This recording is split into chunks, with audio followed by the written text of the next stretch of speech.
ভারতীয় এবং দেশি পোশাকের দোকান বসুন্ধরা তৃতীয় লেভেলের স্টাইল ইকো শোরুমে 2023 সালে সর্বশেষ ভারতীয় পোশাক দোকান ওঠানো হয়। নতুন কালেকশন বলে বিক্রি করা হচ্ছে 2 বছরের আগের কাপড়। অনলাইনে বিজ্ঞাপন দেওয়া হচ্ছে পাকিস্তানি ড্রেসের, কিন্তু বাস্তবে তা পাওয়া যায়নি। রয়েছে ইন্ডিয়ান কাপড়, দেখাতে পারেননি কোনো কাগজপত্র, নেই কোনো ক্যাশ মেমো।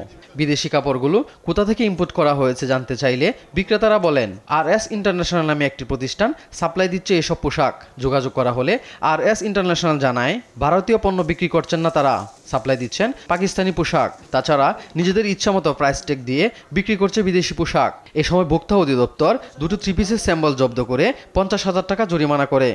আমরা দীর্ঘক্ষণ এখানে অপেক্ষায় ছিলাম, দেখাতে পারেন না। ওনার ট্যাগে যে RS ইন্টারন্যাশনাল উল্লেখ ছিল, ওনার সাথে ওনার প্রদত্ত নাম্বার, মোবাইল থেকে আমার কথা বলেছি, লাউডে আপনারা শুনেছেন।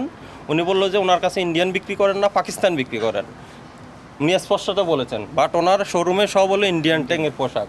আলবেলি পোশাকের বিপণীতেও একই চিত্র। বিদেশি পণ্য বিক্রি করা হলেও পাওয়া যায়নি কাগজপত্রের সত্যতা। 4,500 টাকা 3 পিস বিক্রি করা হচ্ছে 14,900 টাকায়। দুটি বিপণীকে রবিবারে কাগজপত্র ভোক্তা অফিসে জমা দেওয়ার কথা বলা হয়েছে। এরপর ভোক্তা অধিদপ্তর যায় তোফাজ্জল কসমেটিক্স অ্যান্ড গিফট নামে একটি কসমেটিক্স দোকানে। বিদেশি প্রসাধনীতে বসানো হয় নিজেদের মতো করে ট্যাগ মূল্য। দেখাতে পারেননি আমদানি কাগজপত্র। এই ব্যবসায়ীকেও 50,000 টাকা জরিমানা করা হয়েছে। টোটাল 3টা প্রতিষ্ঠান আজকে 1.5 লক্ষ টাকা জরিমানা করা হয়েছে। বিদেশ থেকে পোশাক আমদানি করা প্রতিষ্ঠানে অভিযান চালানোর দাবি তোলেন ব্যবসায়ীরা।